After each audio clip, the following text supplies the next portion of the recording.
Having escaped the kingdom, the boy and his clockwork companion now wander the wastes alone. With men in pursuit, they take refuge in a nearby roadside town. It is a larger town, one where they can easily vanish into a crowd. After a bit, they enter a saloon and pause to catch their breaths.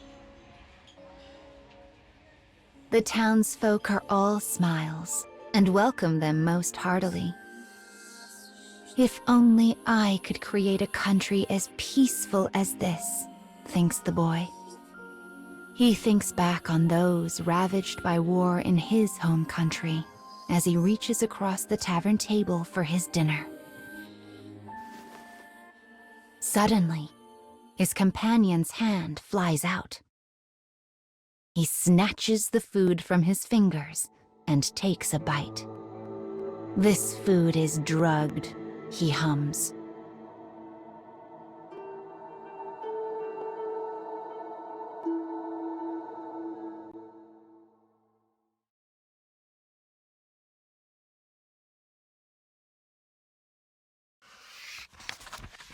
The boy seems shocked by the news.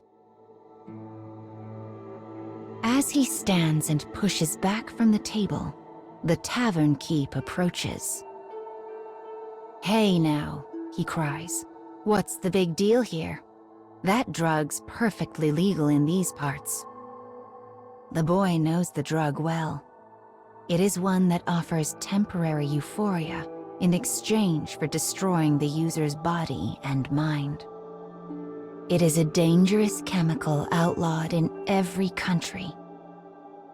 When the boy asks the tavern keep if he is aware of this, he snarls and makes a motion to the rest of the bar.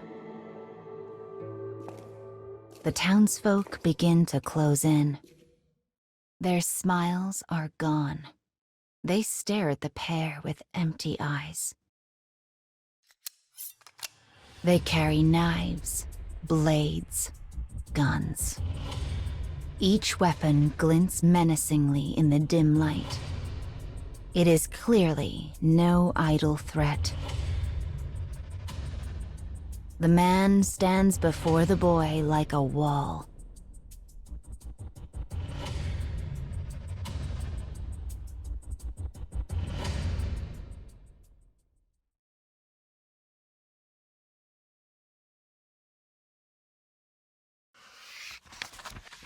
The townsfolk press the circle tighter.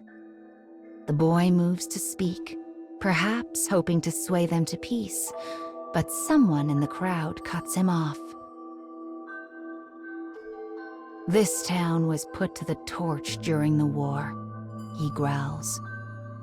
"Yet we managed to rise from the ashes and rebuild by selling that drug to anyone who wanted it.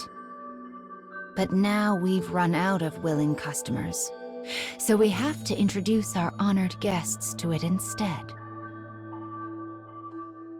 Still, a fancy boy like you would know nothing of.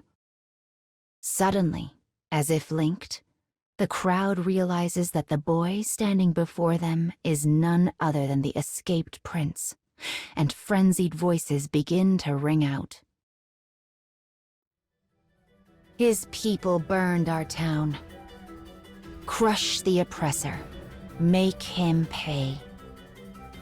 The boy objects as loudly as his voice will let him, but the townsfolk are beyond hearing.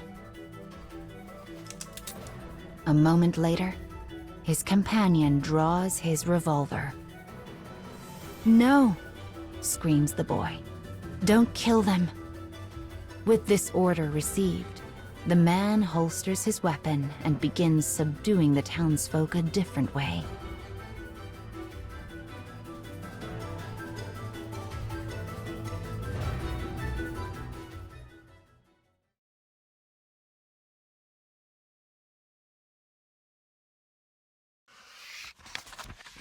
At the end of the chaotic brawl, the townsfolk lie on the floor, bloodied and battered, but alive.